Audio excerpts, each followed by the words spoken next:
The summer of 1888 hung heavily over Mexico City, pressing its heat into every alley and gutter. In the poorest districts, where crooked shacks leaned against each other like exhausted men, disappearance was a common whisper, especially when the missing were women of the night, those the city preferred not to see. But on the morning of April 13th, 1888, even hardened officers felt the air tighten. A woman's body had been found in a drainage ditch near Callejón de los Árboles. The scene was not chaotic, not the result of drunken rage or street violence. The wounds were deliberate, the placement of the body purposeful. There was no sign of a struggle, as if the victim had been guided, not attacked. Detective Francisco Chavez, already familiar with several similar murders, said the words no one wanted to hear. "It's him again, El Chalequero." For years, rumors of a killer stalking the city's most vulnerable women had drifted through cantinas and marketplaces. The man was said to dress neatly, speak politely, and vanish without a trace, leaving behind only bodies arranged with a disturbing sense of order. Until now, no one could say for certain he existed. But this time, fate interfered. Before dawn broke, a young patrolman noticed a solitary figure walking quickly down Calle San Joaquin. The man wore a clean vest, well-fitted trousers, polished shoes, far too immaculate for the neighborhood. In his hands he carried a bundle wrapped in cloth, held tight against his chest. When officers stopped him, he introduced himself calmly. Francisco Guerrero Pérez, a trader. His voice was steady, almost rehearsed. But when they unwrapped the bundle, the facade cracked. Inside were blood-stained garments belonging to a woman, folded with unnatural care. The cuts in the fabric matched the precise wounds on the victims. Guerrero claimed he had simply found the clothes. His explanations came too quickly, his eyes too focused, studying the officers rather than defending himself. He was arrested on suspicion alone, and during interrogation his composure became even more unsettling. When shown sketches of the murdered women, he asked to see them closer. Then, with a faint smile that chilled the room, he said quietly, "I knew her, but you will prove nothing." And in 1888 he was almost right. With limited forensic tools and unreliable witnesses, the case felt fragile.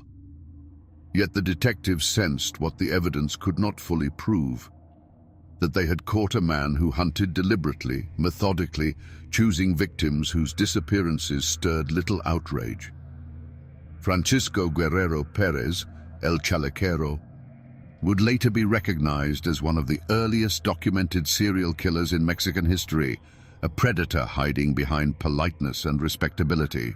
But in that moment, as dawn broke over Mexico City, all they knew was this: the man in the vest was far more dangerous than he seemed. Long before the name El Chalequero began sliding through the cantinas of Mexico City like a warning, Francisco Guerrero Pérez was just another boy born into hardship. The official records are sparse, too many fires, too many lost documents. But historians agree on one thing. He grew up in poverty, in the chaotic outskirts of mid-19th century Mexico City, during a time when survival depended more on instinct than virtue. As a child, he learned silence early. Neighbors later recalled a thin boy with sharp eyes who watched more than he spoke, a boy who slipped through the streets like a shadow. His father, a laborer, died when Francisco was still young. His mother struggled to raise the family alone, often leaving him unattended for long hours. The city's underbelly, markets, brothels, alleys filled with crime, became his classroom. There were darker rumors too. Some said the boy practiced cruelty on animals, mimicking the slaughterhouse workers. Others claimed he followed women from the market, studying how they moved when they were alone. Nothing was ever officially confirmed, but the whispers remained. By adolescence, Francisco understood two things with absolute clarity. People rarely look for the poor, and no one defends women society ignores. In his late teens, he began working as a petty laborer, then as a street vendor. He dressed better than his income allowed, investing in polished shoes and neatly pressed vests, the image of a respectable man in a city that believed appearance was virtue. This careful grooming would later become his disguise, the reason so many women trusted him enough to walk beside him into alleyways that led nowhere safe. He developed a reputation for being polite, even charming. But beneath the surface, there was something tightly coiled, an impatience when contradicted, a coldness that flashed in his eyes when he felt disrespected. Some said he had an obsession with control. Others that he believed sinful women were worth less than the dust on his shoes. Mexico City in the late 1800s was swelling with migrants, crime and poverty. Disappearances were common, especially among those living on society's fringes. Guerrero learned to navigate this world with a predator's intuition, moving where police did not look and targeting those whose absence would stir no newspaper columns. By the early 1880s, the transformation was complete. Whatever softness had remained in him as a child was gone. He had discovered that he could lure, isolate, overpower. He realized how easily a smile could replace a threat. And in a city where the nights belonged to the desperate, Francisco Guerrero Pérez found his purpose, a role he believed he was entitled to play, judge, punisher, and ghost in the darkness. The first confirmed killing, attributed to Francisco Guerrero Pérez, occurred in the early 1880s, long before the police had a name for the shadow-hunting women at the margins of Mexico City. At the time, her disappearance barely crossed the threshold of rumor. She was described only as una mujer de la calle, a street woman, someone whom society regarded as transient, forgettable, unimportant. But the manner in which she died was anything but ordinary. It was a humid night along the Canal de la Viga, where lanterns reflected on the water like broken gold. Guerrero was seen speaking with her near the market stalls that were closing for the evening. Witnesses recalled a polite man in a vest, clean-shaven, soft-spoken. Nothing in his demeanor suggested danger. She followed him willingly, trusting the quiet authority in his tone. What happened next would become his signature. Her body was later discovered on a riverbank, arranged in a strangely deliberate posture. There were no chaotic wounds, no marks of frantic struggle. Instead, the injuries were controlled, almost methodical, as if the killer sought to prove a point rather than act in rage. She had been strangled with bare hands, the pressure applied slowly with chilling precision. Police at the time chalked it up to drunken violence. They didn't investigate further. For Francisco, this indifference was confirmation of a truth he had already sensed. He could kill certain women, and the city would look away. In the following months, 2 more women vanished from the same district, both last seen with a man matching Guerrero's description. Both were found near water, both arranged with the same unsettling care. Their deaths were still dismissed as accidents or vices gone wrong. Francisco observed the authorities closely, studying how they reacted, what they missed, what they ignored. It emboldened him. He began selecting victims with increasing deliberation. Women who walked alone after dark. Women who earned their living in shadows. Women whose fear was familiar to the streets and thus easily overlooked. He mastered the art of deception. He led with courtesy, asking if they needed help, offering to walk them somewhere safer. His vest, crisp and well-fitting, gave him the appearance of a clerk, a merchant, a man with steady employment. His victims shared the same mistake. They believed a well-dressed man could not be a murderer. The killings grew more confident. He experimented with controlling the victims' movements, forcing them into positions of vulnerability before tightening his grip. Each act refined his sense of power, a ritual of dominance rather than chaos. It wasn't frenzy. It was the cold satisfaction of a man who saw himself as an enforcer of his own private morality.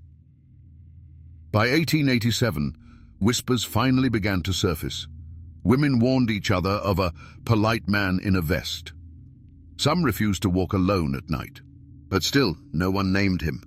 No one recognized the face behind the charm. The killer was becoming a phantom, felt, feared, but unseen. And Francisco Guerrero Pérez cherished that invisibility. He believed he deserved it. By late 1887, Mexico City had begun to sense a pattern, though the authorities refused to formally acknowledge one. A handful of detectives suspected a single man was behind the growing list of bodies found near canals and irrigation ditches. But without modern forensic tools or reliable witnesses, the case formed slowly, hesitantly, like a shape emerging through thick fog. Meanwhile, Francisco refined his method further. He now lured women into narrow alleys where lamplight barely reached, or into fields along the canals where the reeds muffled sound. He chose locations not for convenience but for symbolism, places where darkness naturally swallowed its secrets. In many cases, he attacked from behind, dragging the victim deeper into shadow before speaking a single word. The way he killed evolved too. His grip became more disciplined. His emotional detachment grew sharper. He didn't act in bursts of anger. Instead, he applied pressure with a steady, patient control that terrified investigators once they finally understood his pattern. The brutality was not in the wounds, but in the calmness with which they were delivered. Witness reports from survivors, those who escaped him before the killings escalated, described moments of quiet dread. One woman said his expression changed like a mask falling off, revealing a cold emptiness behind the courteous smile. Another recalled that he spoke to her with unsettling calm, even as he attempted to overpower her, as if he were correcting a moral offense rather than committing one. What frightened detectives the most, once they began connecting the dots, was his composure. He never rushed. He never panicked.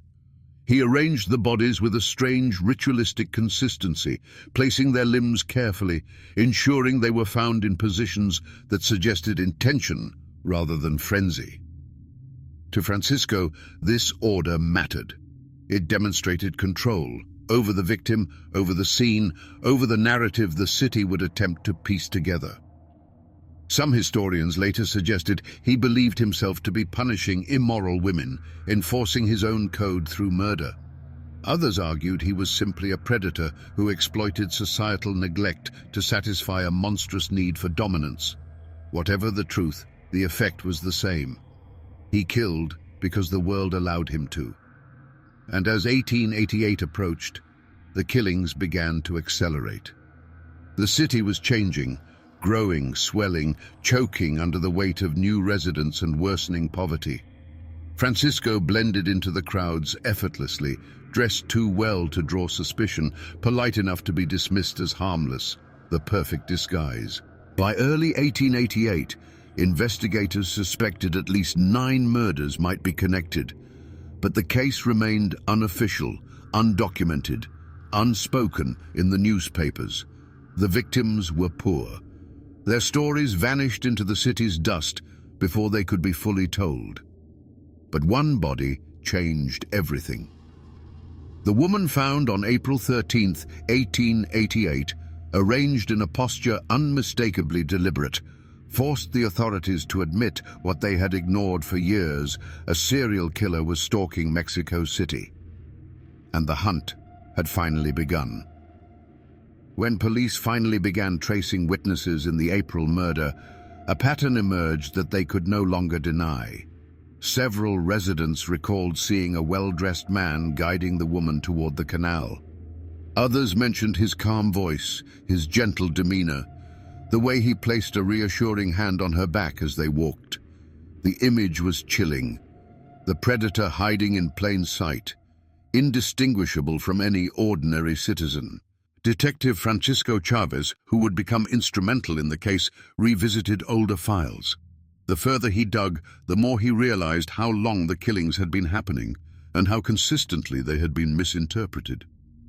By comparing testimonies, clothing descriptions, and the staging of bodies, he concluded that at least a dozen deaths were connected. But the killer remained a ghost.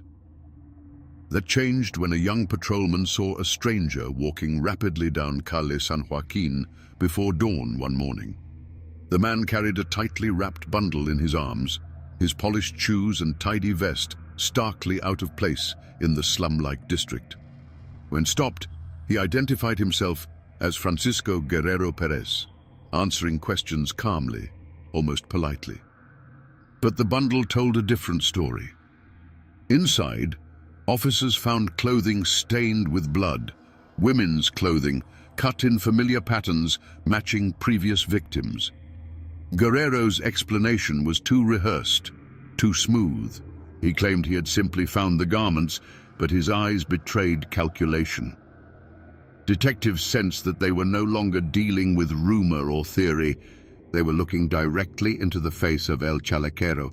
During interrogation, his composure only deepened the horror. When shown sketches of the murdered women, he leaned forward with unsettling interest. His expression remained neutral, almost curious, as if he were studying pieces of art rather than evidence of death. He denied everything, confessed nothing, but the calmness with which he examined the images told investigators more than words ever could. The monster they sought did not see himself as a monster at all. He viewed himself as a corrector, a judge, a keeper of order. His trial, though historic, captured only a fraction of the truth. The evidence was strong enough to convict him for a single murder. But Guerrero's coldness, the ritualistic staging, the pattern repeated with frightening precision, all pointed to a far longer reign of terror. Experts now estimate he killed at least 20 women, possibly more, and even after his conviction, he never expressed remorse, only annoyance at being caught. To the end, he believed the city misunderstood him, but Mexico City remembered. And decades later, his name remains engraved in its history as one of the earliest and most chilling serial killers to walk its streets. By the time the police finally acknowledged the presence of a serial predator in Mexico City, the killer had already reached the height of his confidence. Francisco Guerrero Pérez had operated for years without consequence, slipping through the city's underbelly like a well-dressed phantom. The authorities, now panicked, began retracing every unsolved disappearance from the last decade. Murders once dismissed as drunken altercations, robberies gone wrong, or the tragic consequences of life on the streets. A chilling realization emerged. The same man had been haunting their districts for years. Witnesses, who had never been questioned before, now came forward with murmured recollections. A polite man offering help, a gentle voice guiding a woman toward a quieter street, a vest so clean it seemed unnatural in such poor neighborhoods. Many dismissed their memories at the time, believing no danger could come from someone so carefully groomed. Now these forgotten glimpses were vital threads in the unraveling of Guerrero's crimes. The detectives began assembling a timeline.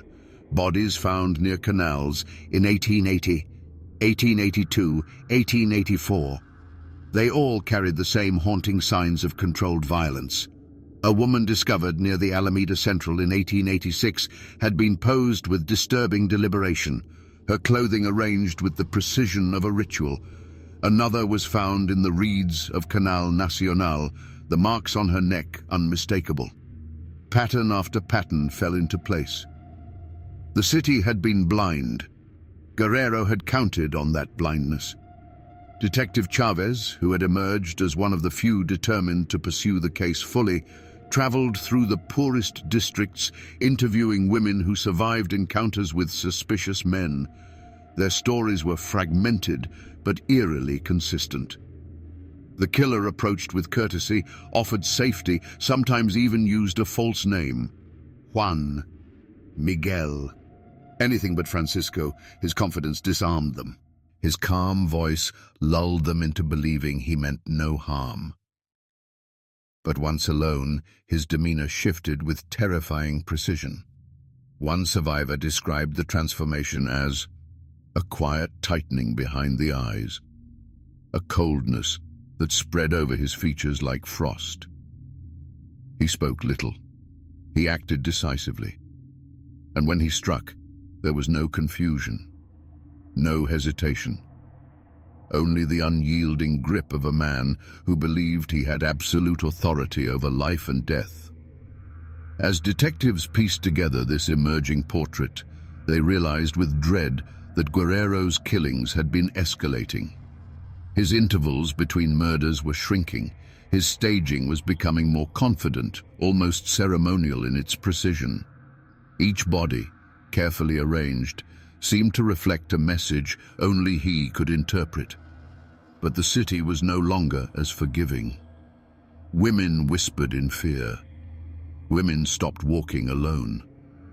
Every well-dressed stranger became a potential suspect. The predator felt the pressure tightening around him, and like many killers before him, he responded by becoming more dangerous. The investigation, now formally opened, forced detectives into the darkest corners of Mexico City, places where the city's moral codes collapsed under poverty and desperation. The more they searched, the more Guerrero's audacity shocked them. He had moved freely in these districts, navigating them with a predator's instinct, selecting victims with chilling clarity. His victims shared common traits: isolated, vulnerable, women with few connections and fewer protectors. Many lived transient lives, drifting between markets, brothels, and makeshift shelters. Police realized why the case had remained invisible for so long. These women lived on the margins of society, and their disappearances rarely stirred official concern. Guerrero had exploited this indifference masterfully. Detective Chavez arranged for increased patrols in potential hunting grounds. Officers watched the canals, the narrow alleys near La Merced, the abandoned buildings lining the outer districts. Yet Guerrero remained elusive. His ability to blend in, his neat attire, his calm demeanor, allowed him to walk past patrolmen unnoticed. Meanwhile, more bodies surfaced. One woman was found near Aqueducto de Chapultepec, her posture unmistakably arranged. Another, discovered near a former irrigation ditch, bore the same marks of controlled force. The positioning of her arms and the careful placement of her torn blouse confirmed what detectives now feared. The killer was not just murdering. He was leaving messages, but interpretation remained impossible. Guerrero's mind was closed, sealed, inaccessible. Investigators could only reconstruct his thinking through patterns, his obsession with control, his disdain for certain women, his desire to enforce his own twisted moral order. The press eventually learned enough to ignite public panic. Newspapers called the killer El Chalequero, the vest-wearing man, a nickname born from witness descriptions of his immaculate clothing. The name stuck instantly. It captured the duality of his existence: a gentleman outwardly, a predator beneath. Public outrage forced the police to intensify their search, but it also complicated the investigation. False leads poured in. Innocent men were questioned. Vigilante groups formed in the poorest districts. Women traveled in pairs, gripping one another's arms tightly whenever a stranger approached. And through this rising chaos, Guerrero continued to evolve. He changed his walking routes. He varied the times he struck. He altered his victim selection slightly, sometimes choosing women from slightly more populated districts just to test the city's vigilance. These shifts created new challenges for detectives who found themselves constantly adjusting their strategy. Chavez realized something crucial. The killer was watching the investigation too. He seemed to anticipate patrol routes, avoid checkpoints, and strike only when the police presence thinned. It was as if he lived one step ahead, feeding on the city's confusion. But every predator eventually slips. And Guerrero's mistake came not from arrogance, but from a single miscalculated moment of convenience. In early April 1888, as pressure mounted and the city's fear reached a breaking point, Guerrero made the first error in his long career of manipulation and concealment. Surveillance in the districts had intensified. Patrolmen were now instructed to stop and question well-dressed men traveling alone before dawn, an instruction clearly inspired by the growing description of El Chalequero. On the morning of April 13th, long before the sun had touched the rooftops, a young officer spotted a solitary figure moving quickly down Calle San Joaquin. The man's vest was immaculate as always, his posture composed, but his pace was too hurried. Most telling of all was the tightly wrapped bundle he carried against his chest, suspicion finally aligned with circumstance.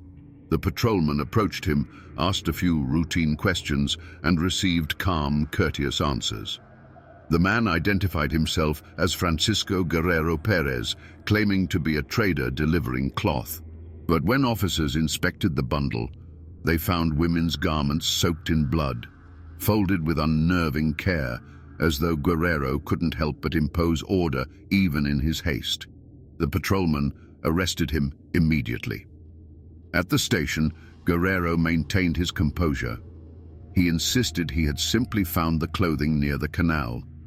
But the evidence was no longer subtle. Officers showed him sketches and testimonies. They asked about his movements in the districts where bodies had been found.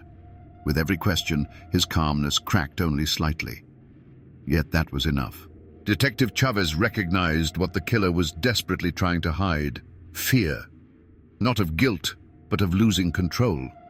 The investigators interrogated him for hours. Guerrero denied everything, but the confidence that once defined him evaporated.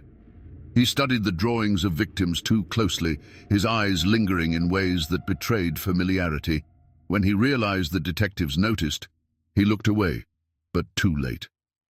The facade had shattered.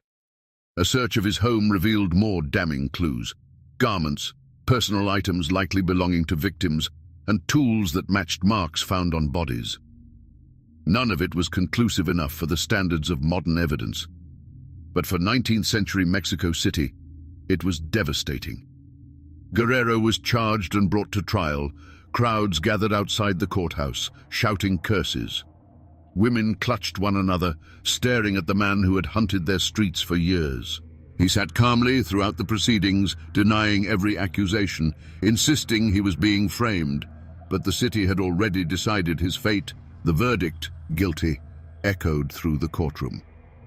Yet the true horror lay in what investigators could never fully prove. How many had there been? How many women vanished without record? How many families mourned quietly, never knowing the name of the man responsible? Historians estimate at least 20 victims. Some claim more than 30. The truth will never be fully known, but the city remembers. And the legend of El Chalequero, the polite killer in the vest, remains one of the darkest chapters in Mexico's criminal history. The arrest of Francisco Guerrero Pérez did not end the fear in Mexico City. It merely shifted it. In the days that followed, the police found themselves confronted with a torrent of public rage, despair, and suspicion. Women from the poorest neighborhoods approached the courthouse with trembling hands, offering statements about missing relatives. Journalists crowded the narrow streets, shouting questions, desperate to frame the story before their rivals. The press, once indifferent to the disappearances of marginalized women, now saw profit and urgency in every detail. Newspapers published sketches of Guerrero, his carefully trimmed mustache, his clean vest, the unsettling serenity of his gaze. The public wanted answers. They wanted a story that made sense of the horror that had seeped into their streets for nearly a decade. Detective Chavez, who had pursued the case longer than most, became the central figure of the investigation. He documented everything: testimonies, recovered objects, patrol routes, patterns of attack. His notes read like a map of human tragedy. Each line pointed to a woman whose life had ended in silence, whose death had gone unacknowledged by the authorities until it was too late. Chavez was methodical. He questioned vendors, brothel owners, washerwomen, and night watchmen. He reconstructed the routes Guerrero walked, tracing them through the muddy lanes of La Merced, along the dark waters of Canal Nacional, and past the crumbling walls of old irrigation ditches. Everywhere he went, the same sentiments echoed. We saw him. We thought he was safe. He looked like a gentleman. That, Chavez realized, was Guerrero's greatest weapon. His appearance allowed him to move freely between worlds, the respectable streets and the forgotten ones, without attracting suspicion. Witnesses recalled him offering help to women carrying heavy loads, guiding them away from noisy crowds, speaking softly, almost kindly. This duality fascinated the journalists. They began printing competing narratives: the gentleman killer, the vest-wearing predator, the two-faced murderer. Each title tried to capture something essential about Guerrero, but none fully conveyed the cold order that defined his crimes. As the investigation deepened, inconsistencies in Guerrero's statements only intensified suspicions.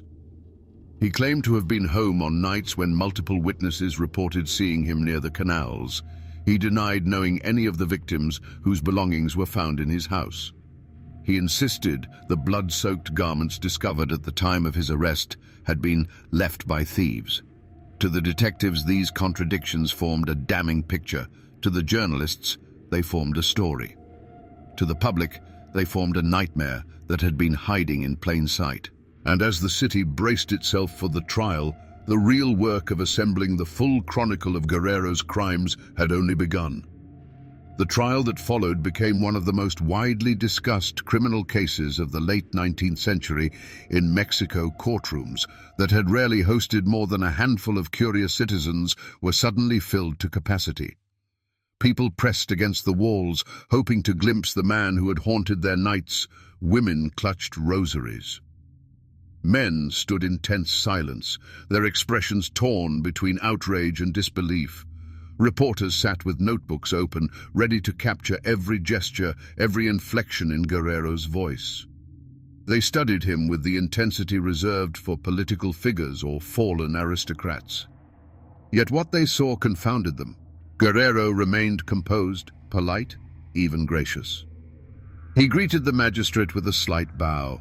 He answered questions softly. He showed no anger, no confusion, only an unwavering insistence that he had been wrongly accused. But the evidence said otherwise.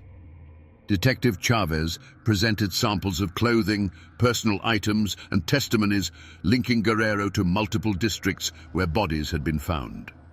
Witnesses took the stand, describing encounters with a man whose calm manner concealed an unsettling firmness. The details varied, but the pattern was unmistakable. One woman described being approached by Guerrero near a market, his tone friendly but insistent, his hand guiding her toward a quieter alley. She escaped only because another vendor called her name. Another witness, a young washerwoman, recalled seeing him near the canal on the night one of the victims disappeared. His vest, she said, was too clean for a man walking alone before dawn. These testimonies formed the backbone of the prosecution's case. They painted Guerrero as a man who moved through the city like an engineer of shadows, calculating every choice, every step. Journalistic coverage intensified. Newspapers published serialized accounts of the trial, transforming it into a daily spectacle. Illustrations showed Guerrero in exaggerated poses, sometimes gentle, sometimes menacing. Always enigmatic headlines shifted from curiosity to condemnation. Still, something troubled the investigators. The more they uncovered, the more they realized how much remained hidden. Many disappearances from the preceding decade had never been formally recorded. Bodies recovered from canals were often buried quickly, without thorough examination. Some victims had no known family to identify them. Others were migrants whose names never appeared on census lists. The true scale of Guerrero's crimes was buried beneath layers of neglect and systemic indifference. Detective Chavez estimated at least 20 victims. Journalists speculated about 30 or more. Privately, some officers feared the number was far higher, yet the trial could address only a fraction of the truth. Legal constraints forced the prosecution to focus on a single case. the most recent victim whose clothing Guerrero had been found carrying. The rest would remain in the shadows, unresolved but painfully present. As the trial neared its conclusion, Mexico City found itself on the brink of collective hysteria. Crowds gathered outside the courthouse daily, chanting, praying, demanding justice. For many, Guerrero represented more than a single criminal. He was the embodiment of every fear women had whispered about for years. His very existence exposed the vulnerabilities of their world: poverty, indifference, the invisibility of the poor. Inside, Guerrero maintained his serene facade. He listened to the proceedings with the calm of a man observing a play rather than participating in it. His unwavering composure unsettled even the magistrate, who noted in his journal that the defendant carried himself as though burdened by inconvenience, not guilt. This dissonance fueled the public's fascination. How could a man so outwardly courteous commit acts of such calculated brutality? How could he hide in the open for so long? How could he walk through the poorest districts untouched? Detective Chavez found no comfort in the impending verdict. He believed the city had failed long before Guerrero's arrest. The victims, women who lived and died in silence, had been abandoned by the systems meant to protect them. The trial might bring resolution, but it could not restore the lives that had been taken or erase the years of neglect that allowed the killer to thrive. When the final arguments concluded, the courtroom held its breath. The magistrate reviewed the evidence slowly, deliberately. Each piece, testimony, recovered belongings, inconsistencies in Guerrero's alibis, brought the narrative into sharper focus. Finally, the verdict was delivered. Guilty. A wave of emotion surged through the room. Relief, anger, gratitude. Fear lingering at the edges, as though the shadow of El Chalequero might return if anyone blinked too long. Guerrero did not react. Not a flicker, not a tremor. It was as though he had anticipated this outcome all along, as though his internal world operated on rules entirely separate from those of ordinary men. The aftermath was immediate. Newspapers proclaimed the victory of justice. Headlines praised the diligence of detectives and the courage of witnesses. Artists produced new illustrations of Guerrero, now not as a mysterious stranger, but as a defeated predator awaiting sentencing. Yet the deeper chronicle, the one historians would later reconstruct, told a different story. It revealed a city where poverty created blind spots large enough for a killer to hide. It revealed a justice system that responded only when the panic grew too loud to ignore. It revealed a society that mourned loudly after the fact, but never asked why the warning signs had gone unnoticed for so long. The conviction of Francisco Guerrero Pérez closed a chapter, but it did not resolve the tragedy. Too many names remained missing. Too many bodies lay unidentified. Too many mothers lit candles for daughters who never returned. And somewhere in the city's memory, the image of a man in a spotless vest continued to haunt the narrow streets, a reminder of how darkness can wear the face of civility. The final days of Francisco Guerrero Pérez's life unfolded with the quiet inevitability of a closing ledger. Once the most feared man in Mexico City's poorest quarters, he now awaited execution within the walls of Belén prison, a place whose very stones seemed to echo with the weight of past condemnations. Guards described him as calm, obedient, almost detached from the reality of his fate. He asked for little. He spoke even less. To the wardens he appeared resigned. To the priests he seemed unreachable. To the journalists he remained a puzzle they could not fully decode. Belén prison, with its damp corridors and echoing chambers, was notorious for its gloom. Prisoners whispered about drafts that felt like the breath of the dead, about shadows that moved where no guard walked. It was the ideal place for the final chapter of a man who had himself become a shadow in the public imagination. Guerrero spent most of his time sitting on a wooden bench in his cell, staring at the floor as though reading letters no one else could see. When asked if he felt remorse, he simply looked up with an expression that revealed nothing, not denial, not pride, not sorrow, only stillness. Outside the prison walls, Mexico City followed the case with relentless fascination. Crowds gathered daily to discuss the impending execution. Vendors sold crude pamphlets recounting Guerrero's crimes, each version more dramatic than the last. Mothers warned their daughters never to trust a polite stranger, never to walk the canals alone, never to forget that a man who appears harmless may carry a darkness deeper than any alleyway. Detective Chavez visited the prison once more before the execution. He wanted to look Guerrero in the eyes, not for closure, but for truth. He entered the cell and found the killer sitting exactly as before, his back straight, his hands folded loosely in his lap. "Why did you do it?" Chavez asked. Guerrero blinked slowly, as though considering whether the question was meant for him at all. "People disappear," he murmured. "The city hides them. I only walked where it was already dark." It was an answer without meaning, yet burdened with an unsettling calm. Chavez left with the bitter understanding that he would never receive a confession, never hear a motive. Some men, he realized, walk through life as empty vessels, silent, orderly, and lethal.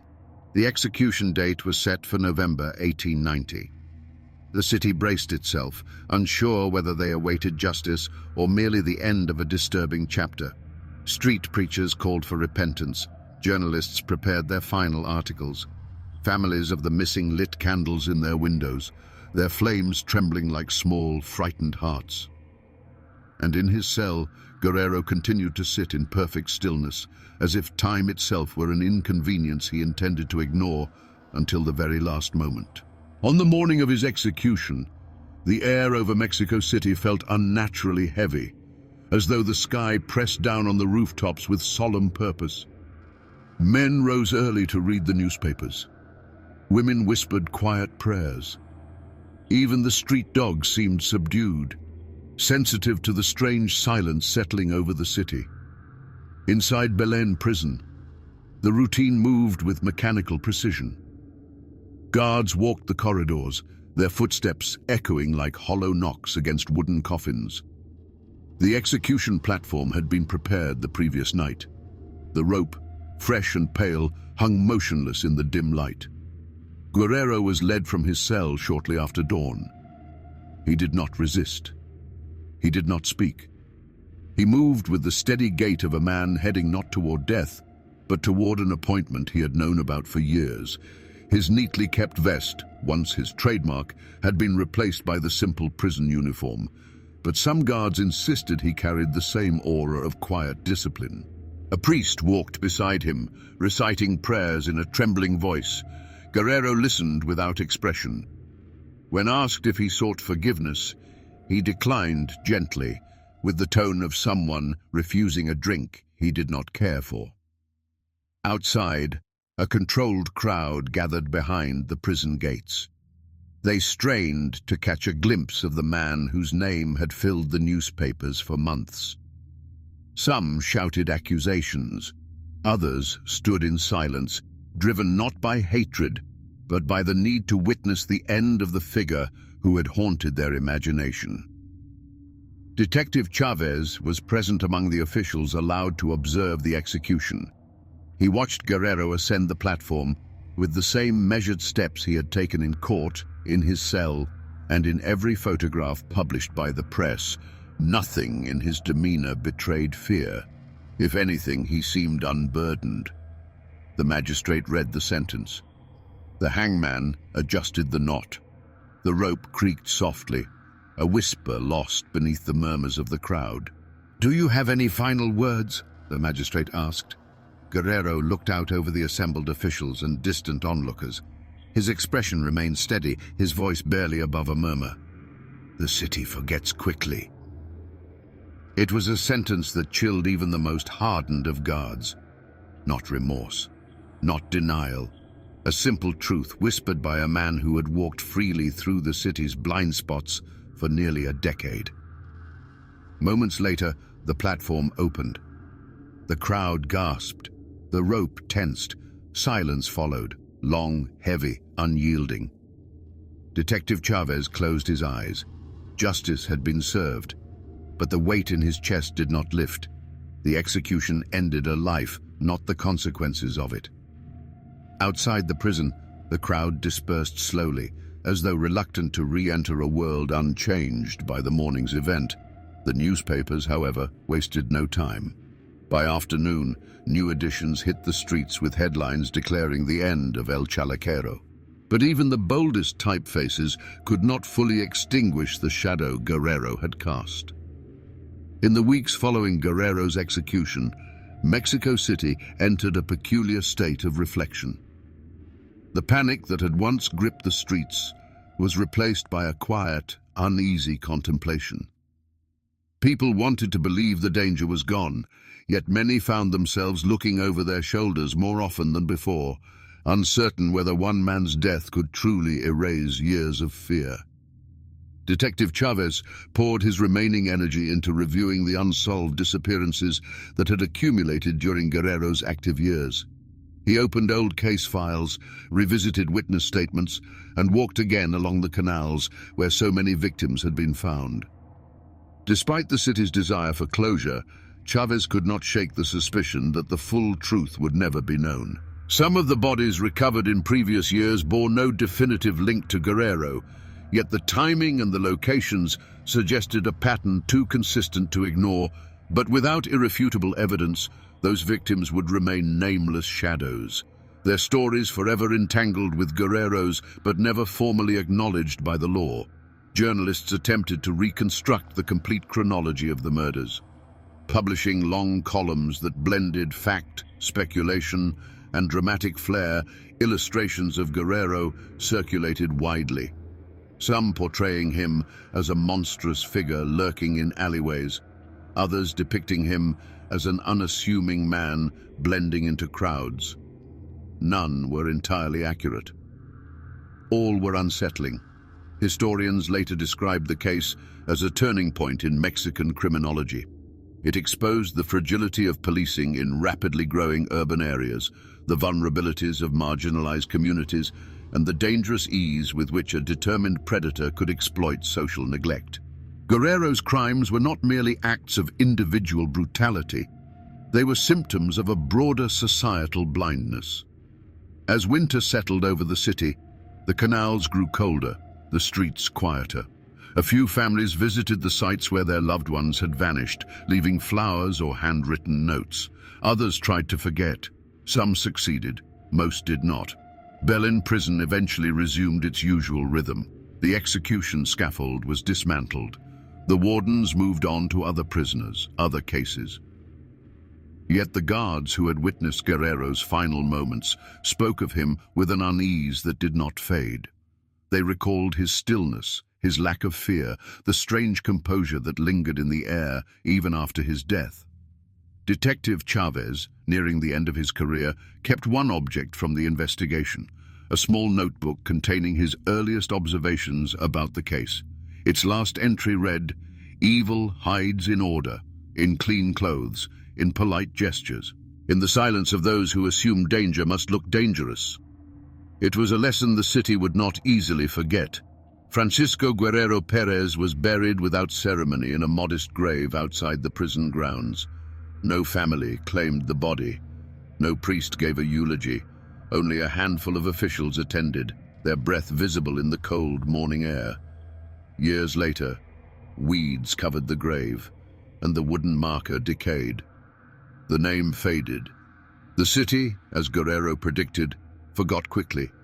But in the quiet corners of old neighborhoods, in the dim alleys beside the still canals, stories persisted. Whispers about the man with the spotless vest, the gentleman who walked with measured steps, the shadow who approached softly, politely, before the darkness closed in.